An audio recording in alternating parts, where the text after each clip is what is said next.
Today, we're talking school fees.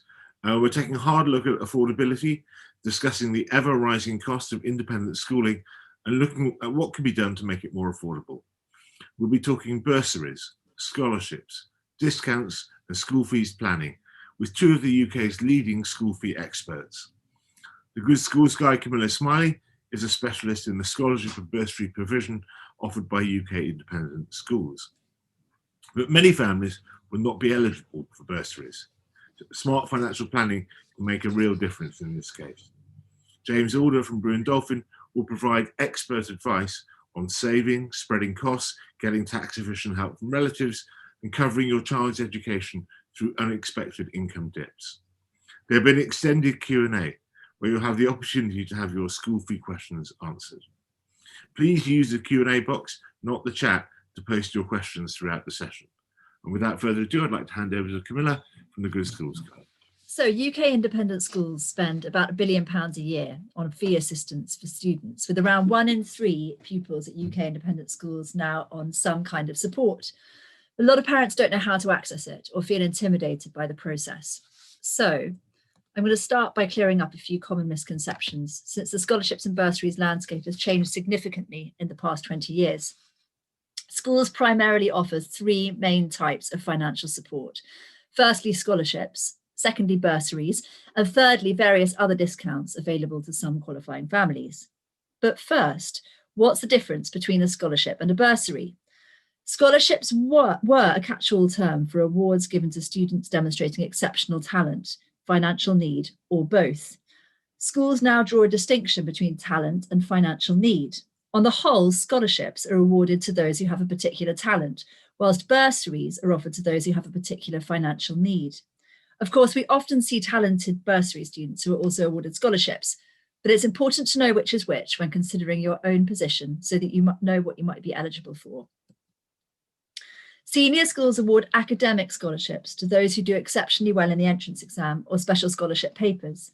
Sometimes these are subject specific, particularly at sixth form, where you can find scholarships for foreign languages, science, or maths.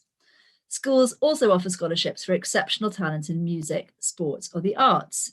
These are usually broad, but sometimes more specific. For example, of those that will be at the Hurlingham show, Lancing offers scholarships for cricket and organ, Heathfield for art and textiles, and St George's Ascot for swimming. Schools may award scholarships to existing pupils, though this is unusual, for instance, by giving sixth form scholarships to the highest performers at GCSE. However, scholarships tend to be more about prestige than financial support. They are usually worth only 5 to 25% of the fees, though they often include free music lessons or specialist sports coaching too. And of course, there's no such thing as a free lunch. Scholars are expected to contribute to the life of the school. Depending on their talents, they will be expected to play competitive sport year-round, perform in key concerts, or represent the school at public events. It can be quite a tie. Schools use scholarships to attract the best and brightest student. It's a marketing tool, and so of course they will want to show them off accordingly. With some exceptions, scholarships are not means tested anymore. This means that schools will not look into a family's financial situation. So, whilst a nice bonus for the family in question, scholarships do not significantly improve access to fee-paying schools. That's where bursaries come in. Nowadays, the huge majority of school fee assistance is given through means-tested bursaries, not scholarships. In the 80s and 90s, governments funded independent education for poor children through the Assisted Place scheme. Since 1999, when the scheme was abolished, many have tried to maintain that social diversity by funding their own bursaries.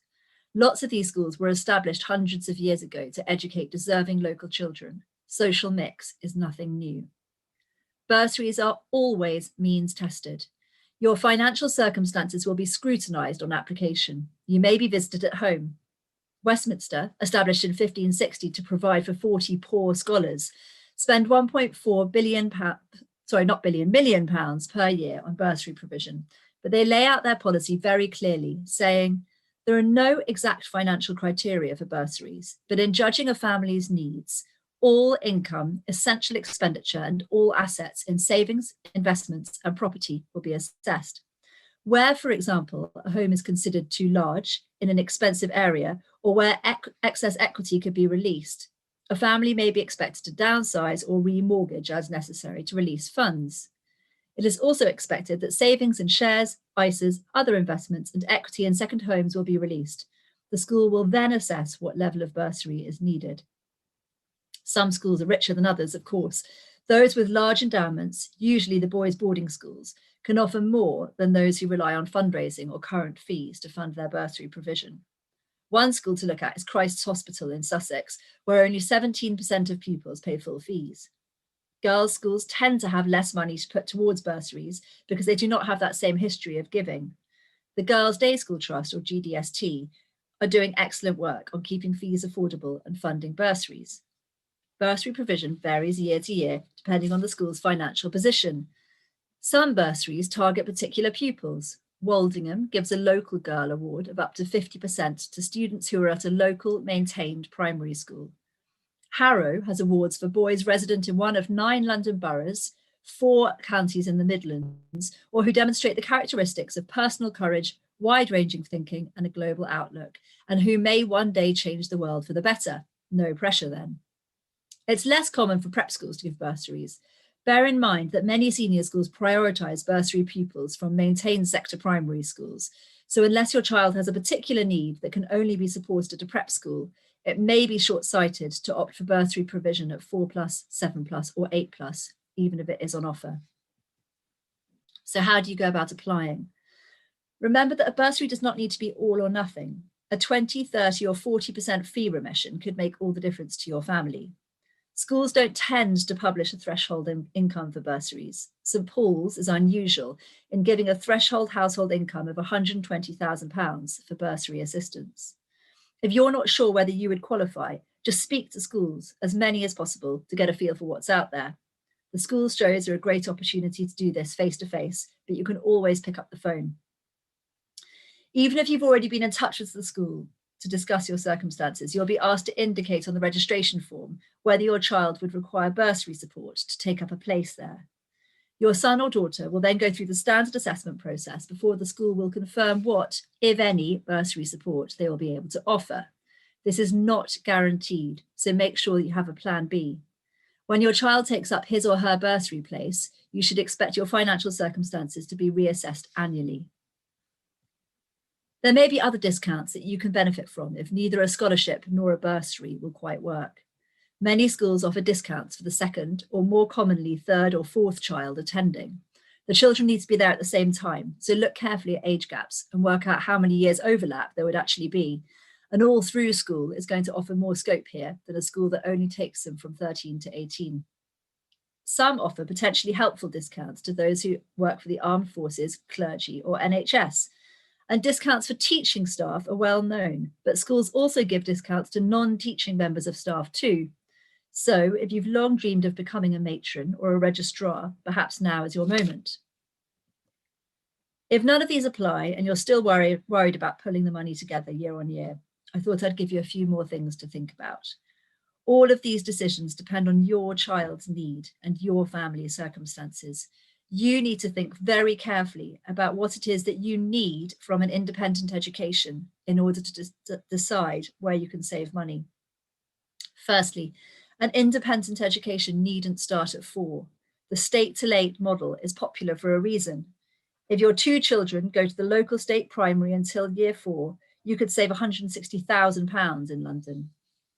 Look carefully at your local primaries, especially if you don't have an obvious local prep school. In many areas, they are superb and will offer a nice source of local friendships too. Most preps have intakes at 8, leaving plenty of time to enjoy the facilities and take advantage of the guidance that they'll give on senior school entrance. Secondly, be aware of the huge range in school fees between schools. Think carefully about what is important to you and why you want to make this investment. Even within the schools who will be at the Hurlingham show, there's a difference of about £4,000 per term between the cheapest and most expensive day schools. Big name boarding tends to come with a big price tag. World-class facilities are expensive to develop and maintain. Hundreds of specialist teaching staff and sports coaches come at a price. Even as a day pupil at a boarding school, fees can be high. These pupils usually spend a long day at school, so the fee charged for actually sleeping there overnight can be marginal. So if what you are after is small class sizes, a nurturing feel, or specialist teaching, but you're less interested in equestrian facilities or golf courses, you'll find that a local day school gives you everything you're looking for at a much more affordable level. You may feel more comfortable there too. However idyllic that country boarding school might seem, it may feel less so when your child's friends arrive back from Exeat by chopper, or you're the only family who can't afford the swanky ski trip. Thirdly, if you do need a boarding school for your child, there will be options out there. There are plenty of families for whom this is the case. Single parents balancing work and childcare, parents who travel a lot, difficult dynamics at home. If you do need boarding, be aware that schools in the southeast and southwest tend to cost significantly more than those in the Midlands or the north. London families have pushed up prices, as have international borders drawn by proximity to Heathrow and Gatwick. Think about state boarding as well. At Sexy's in Somerset, parents only pay the cost of boarding as the actual education is free. As a result, fees are just over £11,000 per year. That may not buy you a term elsewhere. You should also speak to the Royal National Children's Springboard Foundation that pairs up children from low-income homes with suitable boarding schools. There are lots of different options to consider here, but this should come as good news. It means that there are lots of different ways to access extra financial support or keep your school fees spending to a manageable level. Please feel free later to ask any broad questions that you have, or get in touch with me afterwards to talk about your own circumstances in more detail. Many thanks. Thanks, Camilla. That was an incredibly interesting overview of what's available. Now we're going to look at what you do if nothing's available, which is for most parents the most common position, I think, though a lot of parents will be asking questions, I'm sure, about whether they would slot into availability criteria. So I'd like to hand over to James Alder from Brewin Dolphin, who'll be giving us some advice about what to do when you're not eligible for bursaries. Sorry about that, everyone. Good morning. It's a pleasure to be speaking this morning. I'm going to talk about the options that you have to pay school fees from your own income, from your own assets, with help from grandparents and so on. And I think this is an interesting slide in that it's a real stark reminder about how much school fees can cost. These are average school fees, so they can be different depending on where you send your children and what school they go to. But it is a stark reminder about the cost of school fees, or how much they can be, and also quite sobering. I mean, these are examples here, average examples for one child, and people could have 2, 3, dare I say 4 children that they would like to attend private education. So the cost can be considerable. So let's look at the options that we have now. Pay as you go is simply paying for the school fees out of your income as you go along, and I think that's probably the most expensive way of paying for school fees. You're not benefiting from any compound investment returns. You're not benefiting from any tax breaks. In fact, you're paying for school fees out of taxed income. So you effectively need to gross up the net income that you get to get the true cost of school fees. So let's look at different ways. Well, existing investments are a sensible place to start. Investments can be very different. There's all sorts of different types of investments with different tax rules around them. So it's really important to understand the investments that you have and how they work. Can you access them? If you take money out, are there penalties? Some investment management firms charge penalties in the early years for taking money out. Is there a tax issue with taking money out? So all those things need to be considered. Also, I think the key there is starting early. The earlier you start investing money, the earlier you benefit from compound investment returns, tax breaks and so on. I've even got a client who's in his mid-30s now who started saving for school fees in his early 20s when he was single, which is a bit extreme, but he now has a decent sized pot to be able to put towards school fees. And he does have children as well, so that's quite good now.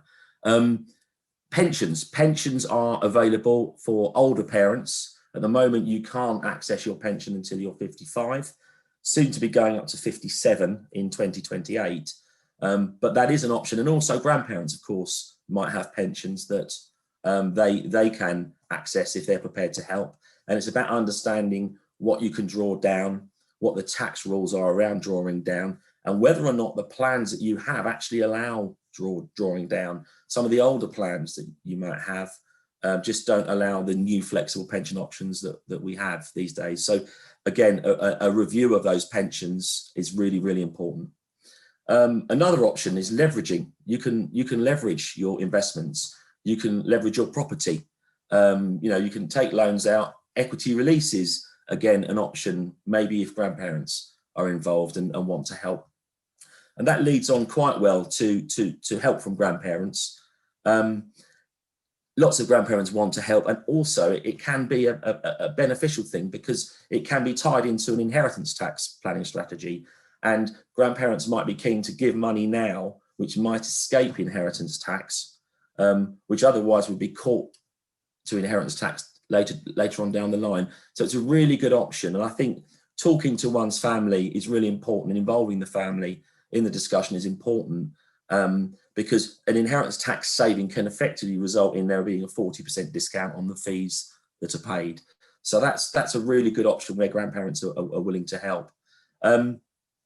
Camilla's already alluded to this, delaying the start of private education. That might just be what some people have to do, a compromise. That can result in significant cost savings, clearly, but also what it might allow you to do is start saving earlier and benefit from those tax breaks and those compound investment returns, so that actually the true cost down the line is less because you've benefited from those things. So that's something that some people might just have to accept.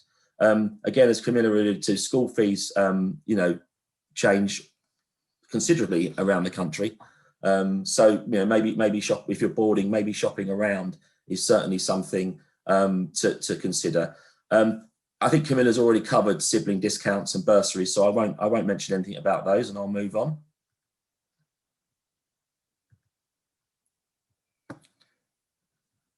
So here we go. So creating a plan is really, really important, and as start that process as early as you can. Understand the cost. Inflation is a really important thing to build into your plan, because school fees now will be significantly greater in future years. And in my experience, school fees inflation can sometimes be a little bit higher than normal inflation. So that's a really important thing to factor into your financial plan. If investment returns keep pace with inflation or go above inflation, that's really helpful. So in creating our plan, we suggest that people consider using cash flow forecasting. It's a really useful mechanism for plotting future fees, future investment returns, identifying if there's going to be a gap in the fees that you need to pay, and then the system will allow you to make assumptions on investment returns. Some people might have to put more money in to reach the target that they need, or take more risk to reach the target they need, or both. And cash flow forecasting is a very, very good way of doing that. But not just for school fees. Paying for your children's education is fine, but if it means that you have nothing in retirement, that's not a good thing, really. So cash flow planning can actually help you deal with the school fees issue, but also look at how much you need to invest and what action you need to take to end up with an acceptable retirement also, or helping children buying property down the line, or dealing with the inheritance tax problem down the line. School fees planning is the priority, but cash flow forecasting can help with all of those things. And it's a really useful mechanism for this exercise. And each year you could carry out a new cash flow forecast to see if you're on track. And that's a really useful way of trying to identify how much you need to invest and how much it's going to cost. So in creating a plan, I think there's several main things that need to be considered. Protection. In the first instance, you need to consider what would happen if you lost your job for illness or injury, or a death occurred in the family and school fees were under threat. Now, clearly schools will help in many circumstances, but life cover and income protection isn't necessarily that expensive, particularly when you're younger. So that's certainly something that should be looked at to cover what might be a worst case scenario. Tax planning on existing savings, really important to make sure that the existing investments are as tax efficient as possible and are as working as hard as possible, that will ultimately save you fees down the line. It's really important to understand tax when going into these investments, but equally when withdrawing money.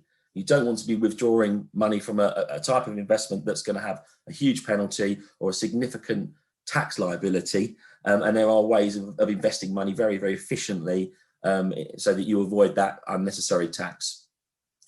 Help from Grand Bank. We just discussed this. In my experience, I deal with lots and lots of clients and many elderly clients, and in the main, they're very, very keen to help with school fees. And again, if we tie that in with inheritance tax saving, it benefits everyone. The grandparents are happy that they've removed money from their estate tax efficiently, that they want to do, which is a good thing. And also school fees can be paid more efficiently that way. And really thinking in a sort of multifaceted approach is the way to do it. It's be nimble, be flexible, make sure that you can access money when you need it, make sure that you're not going to pay significant tax at certain points. And that's really where the planning comes in, to understand those investments. Use cash flow forecasting. It's a very, very good way of plotting future school fees and understanding how much they're going to cost. I think I've just, that's it. I've come to the end there. So that's the end of my presentation. I'll hand you back to Guy. Thank you, James. Could you unshare your screen and then? Yes, there we go. There we go. That's brilliant. Great, thank you. And so Camilla, if you turn yours on as well. So now we're going to go into the Q&A section, and we had an enormous number of questions in advance. So, but we'll keep an eye on the Q&A box as well. Actually, one that was just asked in the Q&A box, I thought might be an interesting one to discuss generally with Camilla quickly. Why do school fees keep going up so above the rate of inflation? There is a pragmatic reason for this, I think. But do you want to talk about it, Camilla? Yeah, I mean, I think it slightly depends on the school, and James is absolutely right that school fees have increased way above inflation, by every measure really over the past few years, and continue to do so. I think schools are under increasing financial pressure too. Sort of increases in contributions to teacher pensions, the amount that's been invested in facilities over the past few years. There's been quite an arms race really between different boarding schools, particularly in the southeast, with the facilities that they now provide to their students. So I can't comment on your school in particular. COVID was very difficult for schools. In fact, application numbers haven't fallen nearly as much as we might have expected them to, but a lot of schools gave quite significant discounts to parents during the lockdowns last year when children were actually at home. And I think probably that schools, now feel they have to ramp up the fees, perhaps over the odds, to compensate for that. So I think there's all sorts of different reasons, but you're right that they do increase way above inflation. I think importantly there, if you do find yourselves in a position where you may not be able to continue to pay the school fees, you must speak to the school and be totally transparent about that, because it may be that they're able to help you with hardship funds, or giving you a bursary at this stage in order for you to be able to keep your children in the school rather than losing you as a result of that fee inflation. Guy, is there anything else which you think is, any other sort of significant factors there which? Well, I think one of the obvious, well, I think to be generous to schools, unlike most businesses, there are relatively few things schools can do to reduce their costs. So, you can't just sort of push all the teaching out to China, or all the things that we're used to that have created a relatively low inflation environment for other businesses. Having said that, the state system has had a sort of a kind of a 10-year reduction in its cost per student, and managed to keep doing it. So that, I mean, there is a really interesting question there about that. But that's not a topic for today, I think. But I think the thing to be aware of, that James is pointing out, is that you should be planning for a certain amount of inflation, which you've calculated at 3.4%, haven't you, James? Is that right? Yeah, I think that's the average over in the past. I mean, who knows what future inflation will be, but I think that's a sensible 3 to 4% inflation on school fees. I think is a pretty, it might be less than that, but if you plan at that level, I think you'll be okay. So, Caro has just asked a question that I'll throw at you, James. Are there any ISAs for school fees? Are there any ISAs, did you say? Yeah. Yeah, no, years ago, when I first started working in financial services, there was sort of school fees plans that were marketed as special school fees plans that were really just series of endowments, and those things fell away years ago. And ISAs we do use ISAs for school fees planning, but there's no sort of actual school fees ISA where there's any further or additional benefits to the investor because it's being used for school fees. But they are a very good thing. They would be one of my first choices, particularly if you're pre-funding. ISAs are very, very good because any money that you take out of the ISA, whether it be income or capital, is completely tax-free, and the growth is also very tax efficient as well. So that would be my starting point, but there's no special ISA that can be used, unfortunately, by parents paying for school fees.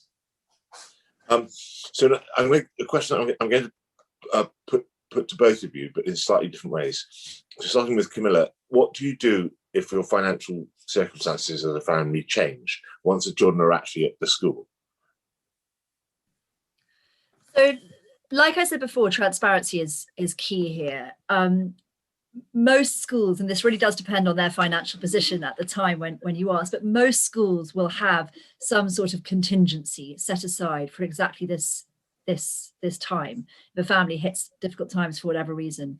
The tendency is for schools to be able to tide you over. So, for example, to be able to pay fees to the end of that academic year or to the end of your GCSEs or A levels if you're in the middle of a 2-year course, so that they're ensuring that whatever happens, that child isn't left in the lurch and isn't asked to leave at a time which would be sort of bad for them, either academically or emotionally, and recognizing that almost certainly this request has come out of difficult things that are going on at home. So speak to the school and see what they can do. Every school will be different in their approach to this. And I think it's something also which, if you're coming into the independent school system at a time where you can anticipate future instability, then again, speak to them before you come into the system and say, what would happen if, and see what their response is. But usually schools are, their priority is to keep students and to provide that stability where things are going badly at home. So I think that that is a priority of theirs, to be able to keep you on as far as they're able to. I think one thing that's worth noting there is that the marginal cost of having a child at the school is not that high. Like, once you've already got children in the school and you've covered your costs, having an additional child paying lower fees doesn't cost the school anything really. So and it's actually it's a lot better to have your school full than to have children leave. So you're not in as weak a position as you think you are in that situation. But if you're like me, you probably don't want to rely on the charity of school, and you're probably thinking about income protection as well. So what can you do, James? So there's a couple of things you can do. Income protection is a type of protection policy that starts paying you're replacing your salary effectively if you're long-term ill or injured. Most companies, big companies, will offer this, and actually it's the starting point is to talk to the company you work for, who might offer flex benefits, because if you're paying income protection out of your own net salary, it's more expensive than if you buy it through your employer, who, with economies of scale, I think should have some very keen rates on premiums, but also it can be taken out of gross income rather than net income. So income protection is a good thing for protecting your income if the worst case scenario happens, but go to your employer first and see if it's something that your employer can offer. And then there's life cover in the same way. Life cover is inexpensive, but again, if you get it through your employer, it's taken out of your gross pay, and you're not paying it out of net income. So it's quite a big margin of saving there.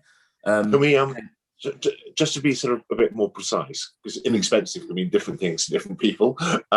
What do you mean? So what kind of costs are we talking about for well, an income protection policy, it depends how old you are. But if you're quite young, £50 to £100 a month could provide a good level of protection. It gets much more expensive as you get older, so it's very difficult to give you figures. Right. But it's the earlier you start and the healthier you are when you take these things out, the lower the costs. But again, that's very helpful. Go through your employer first, because that makes a massive difference to the premium, because you've got tax benefits through using your employer's employee benefit schemes rather than buying it yourself. Someone just asked about the presentations, and I will also mention the recordings. Yes, afterwards you can download the presentations and access the recording of this. So don't worry if we're flying past the topic and you want to go back and revisit it. Okay, let's go on to a different topic. Children who are applying for bursaries, how well do they need to do an entrance test, Camilla? You're muted. I'll start again. The point of a bursary is that your child doesn't need to do any better than anyone else in the entrance test. So your child will get the offer just as every other child getting the offer will get one. But attached to that offer, you hope, will be the offer of financial support as they enter the school. So there is no need, if you're applying for a bursary, for your child to be going for scholarship style marks in that entrance exam. That's the important distinction between scholarships and bursaries there. I think, you know, on the margins, I suppose, and particularly the smaller school, if you've got a child who's going to do very, very well in the exam, then it may just encourage them to look further into whether they can offer you any financial support if that is going to bring you in. But basically, the difference between a bursary and a scholarship is that bursary child just needs to pass the entrance exam and doesn't need to do exceptionally well in it. Great. And now, several questions about saving for James.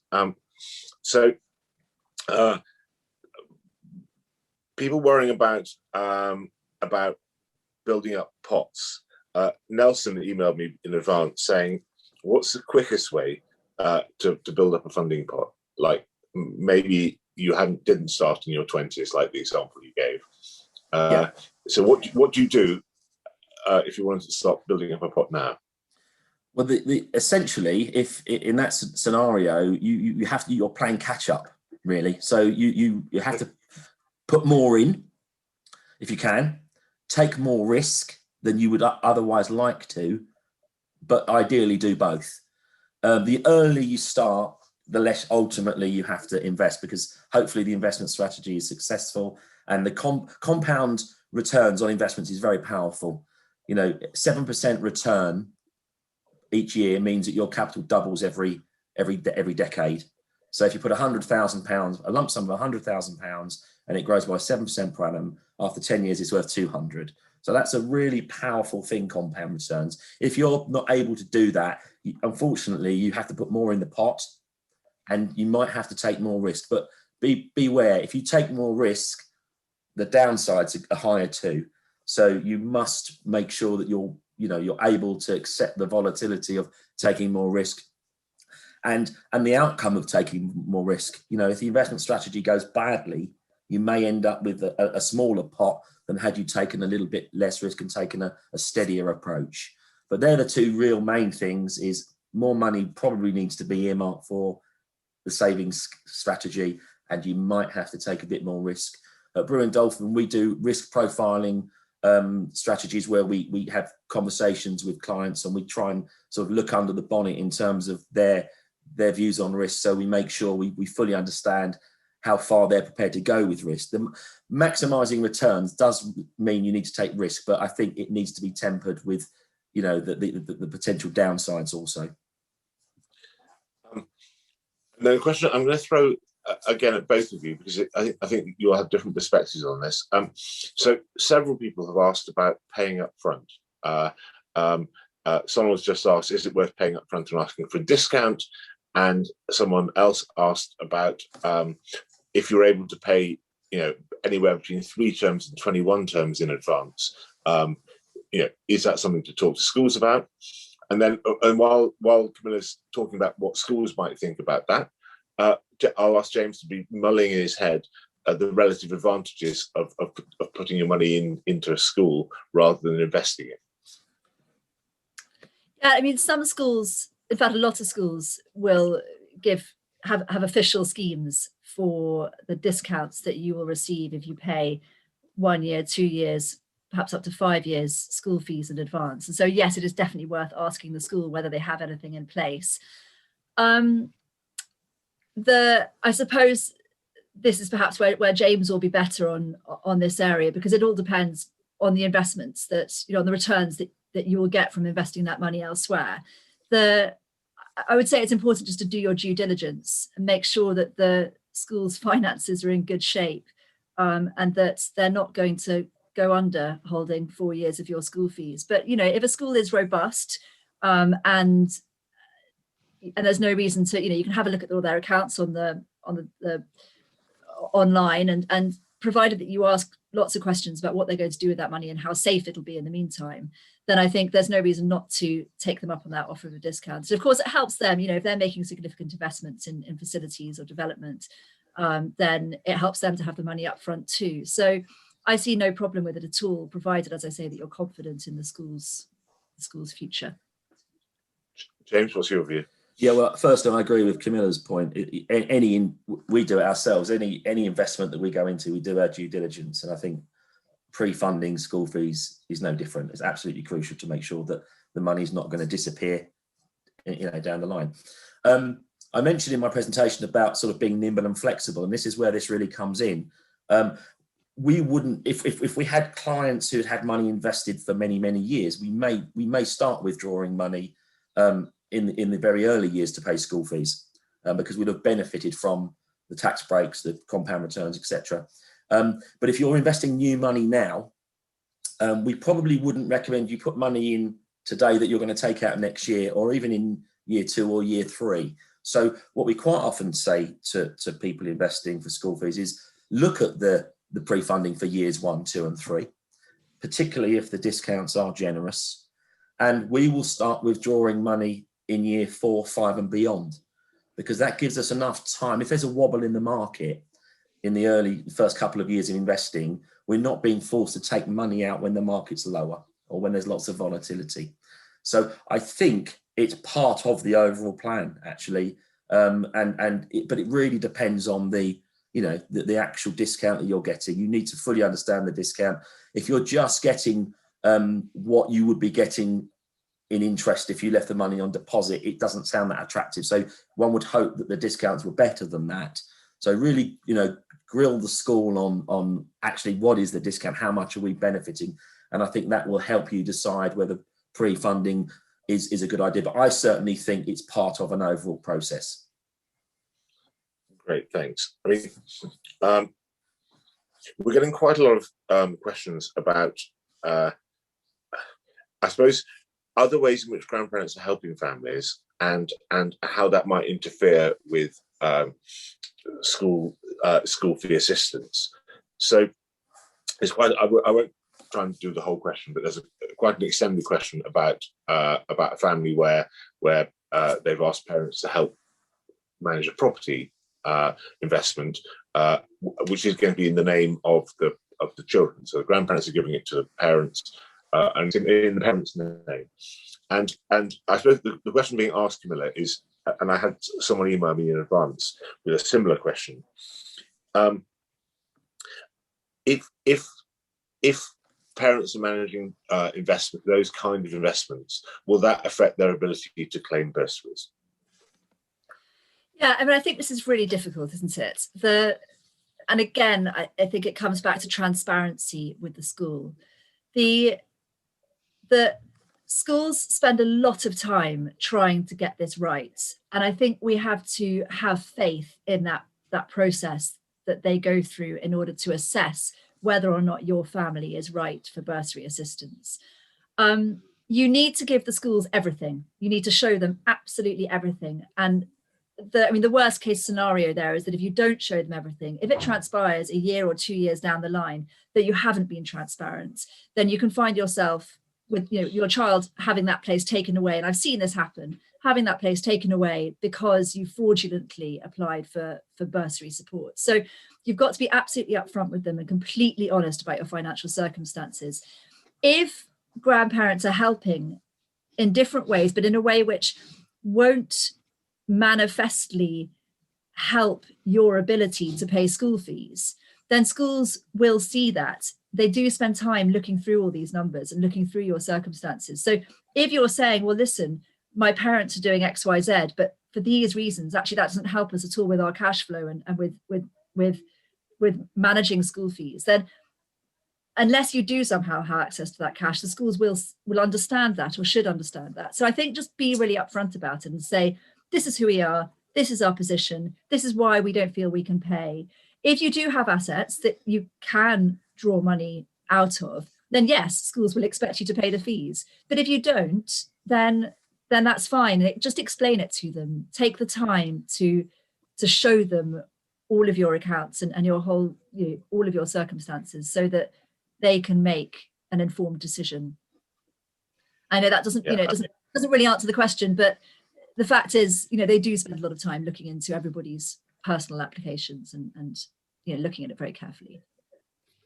Okay, so actually, I'll come back to that in with the next question in a moment, Camilla, about how you go about approaching schools.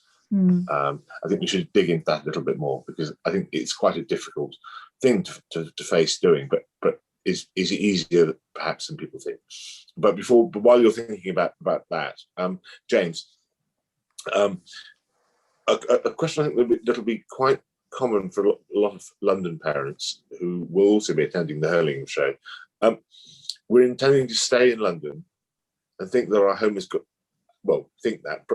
probably pretty certain that our home has gone up in value quite considerably since we bought it. A common position for a lot of London parents. But we don't have any liquid assets at the moment. So what should we do? Yeah, I mean, the home can be used, can be leveraged. And again, how you leverage that, it would really depend on how old you are. If you're quite young, you can't access something called equity release, but you can remortgage. Interest rates are significantly lower than they have been for many, many years. You should be able, if you've got good equity in your property and you've got good income, and you've got a history of having a good level of income, you can borrow money at the moment sub 2%. It's really, really good value. So what I would do, Brewin Dolphin don't advise clients on mortgages, but I think a good mortgage broker is worth their weight in gold, because if you go to a high street bank, you're probably not going to get very far. Brokers can get you the best deals that are out there, and can also help if your income history or pattern is not clear. If you're self-employed and you haven't been working for very long and you haven't got pattern of income, they can help there too. So it's very important to get advice. Equity release is really, I think, for grandparents or much older parents, where money can be accessed from the house, and you can either pay interest back immediately or interest can be rolled up and until later on. So it's very much a viable option at the moment, mainly because of the level of interest rates. You should be getting sub 2% interest rates at the moment on where you've got a good amount of equity in your property and you've got a good level of earnings that you can demonstrate. And just, I'm not going to hold you to this advice, obviously, but in your instinct at the moment, would you peg your interest rates? Because there's a lot of talk about inflation and interest rates going up. And if so, how long would you do it? It's a good question, and I'll give you my personal view rather than my professional view. Of course.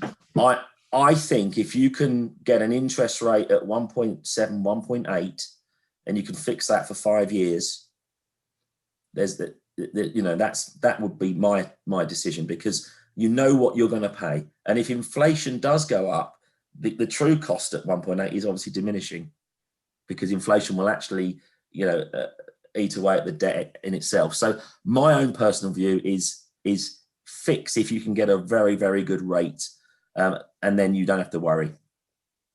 Yeah, I mean, I might come back to that with another thought about where you might pay school fees in a second. But I'm going to come back to Camilla first. Let's dig into how you talk to schools, because I think this is something that parents are really quite nervous about. So when should you start?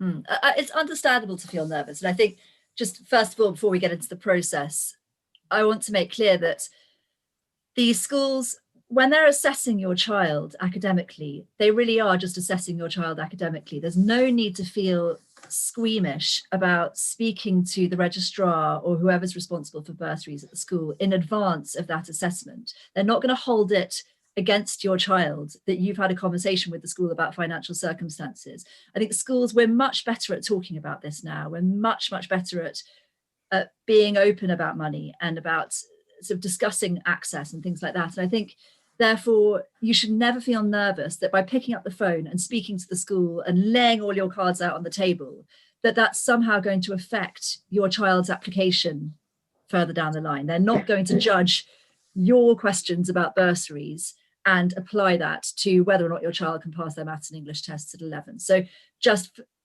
to begin with, don't feel that the assessment starts when you first pick up the phone to speak to the bursar. When should you start? Well, you should start as early as possible.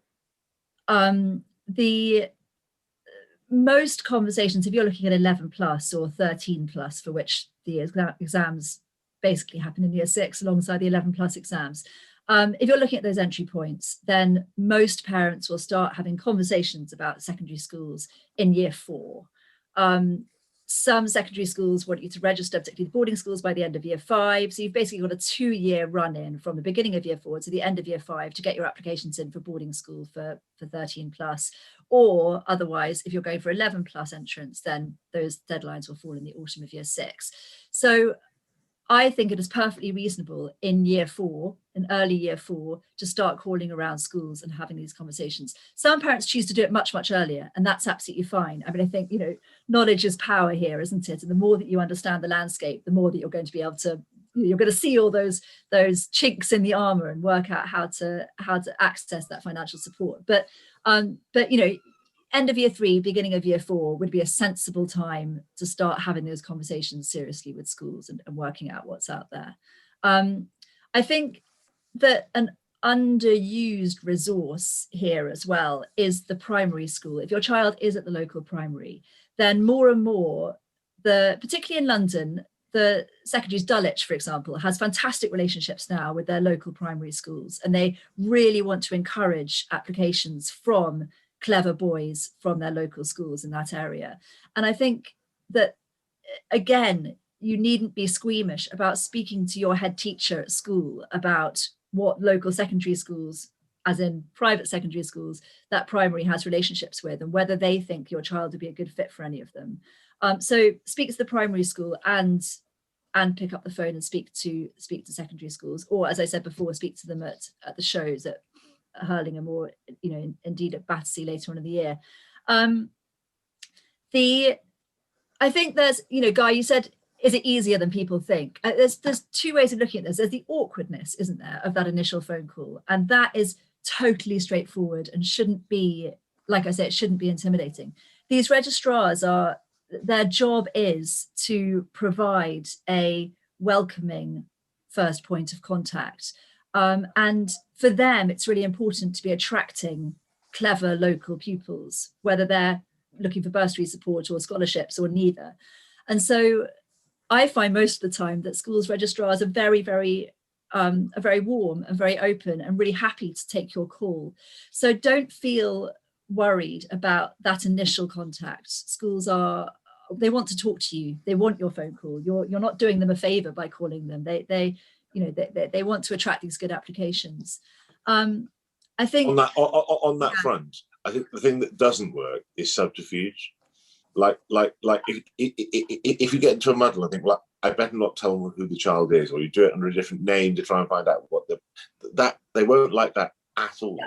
Like the more open and honest you are about your situation, the better it's going to be, isn't it? Exactly. Don't play games. Just tell them who you are, why you want it, the position that you're in, what you're worried about. Just be this sounds silly, but I often think, just be a parent about it. Loads of these people in the admissions departments, they're parents too. They get it. They're not earning millions of pounds a year. They know it's difficult to pay the school fees. So just be yourself. Just be human. Just be a mum or a dad calling a school. There's no need to think you know it all already, or to have any particular strategy that you're going to employ. Just, you know, just call them and chat to them and ask them your questions.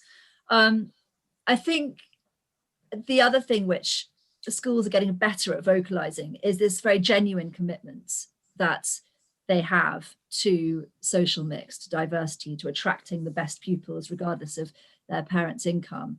And, you know, I was speaking to one school recently who was saying that actually until recently they were trying to give away their bursary money. They had so much of it and they had no applications, but actually now the secret's out and people know about bursaries and people are far less embarrassed by asking for that money. So I think, you know, appreciate that the schools want to create interesting, cosmopolitan, multicultural environments which are really stimulating for all of the pupils there, whether they're on bursaries or scholarships or neither. And that's what parents want too. That's what parents are buying into. They don't want to buy into an ivory tower. They want schools which are reflections of the community. And so as I said, the schools want to hear from you. You want to send your child to the school. So it should be a very natural, very positive conversation. And the worst they can say is no. I think that's the other thing to remember, is that, you know, you need to be prepared to hear no. You need to be prepared for them to go through your financial circumstances and say, actually, it's unlikely that we'll be able to do anything to help you. But actually, you've lost nothing in that process. And I think, therefore, that if you go into the process remembering that worst case scenario, they say, really sorry, we can't help. Well, fine, at least you've asked. Yeah, I mean, I think an important thing to remember with a lot of the schools is that a really large proportion of independent schools were direct grant schools in the past, and they have a generation of former pupils whose parents didn't pay school fees, and a lot of that generation are giving to the school to provide for a new generation to have the experience that they had. I mean, I've done a lot of work with London schools in that position, and it's one of the reasons why they're building up these very generous pots. The other thing, sorry guys, I was just going to say very quickly that a lot of the headmasters at these schools now are also products of direct grant schools, or, you know, so they've got a very personal reason to be really driving this forward. And schools like Dulwich or Latimer, you know, David Goodhue there, they believe very, very deeply that this is the right thing to be doing. So as I say, they're not doing you a favour. No, absolutely not. Now we are unfortunately running completely out of time. Next week we're having a half-term break, so there won't be a parents' forum next week. The following week, on Tuesday the 8th of June, we have a really extraordinary panel of leading figures from the sector gathered to discuss the prospect of British education in the 21st century. So we've got the heads of three of Britain's most well-known schools, St Paul's, Winchester and Westminster, plus a former head of Harrow, who'll be talking about how they see the future of independent school education. And just to remind you that this Parent Forum series is building up to our summer fair, which takes place on the 22nd of June at the Holingham Club. Visit schoolshow.co.uk for more details. And I want to thank the panel for taking part today, and the audience for attending, and to apologise for the slightly complicated tech. This is the first time I've ever done a Parents Forum from my phone. And it's been quite nerve-wracking. So thank you all very much. Thanks, guys. Bye-bye. Bye-bye. Bye.